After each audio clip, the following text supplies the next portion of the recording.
مزے مزے کی کہانیاں سننے کے لیے میرے چینل اردو کہانی کو سبسکرائب کریں۔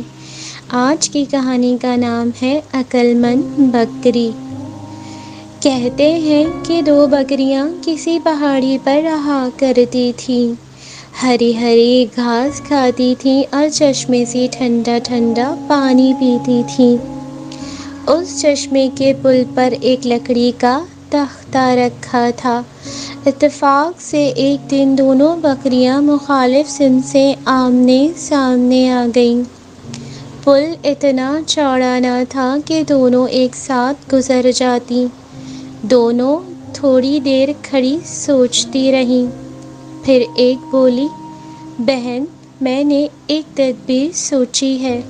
میں اس تختے پر لیٹ جاتی ہوں، تم میرے اوپر سے گزر جاؤ۔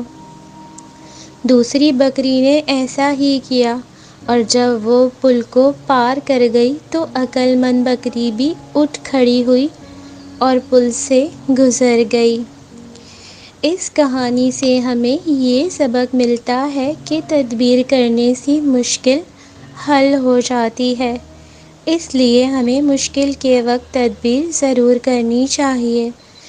اسی طریقے کی مزیدار کہانیاں سننے کے لیے میرے چینل اردو کہانی کو ضرور سبسکرائب کریں اور میری ویڈیو کو لائک، شیئر اور کمنٹ بھی ضرور کریں۔ بہت بہت شکریہ۔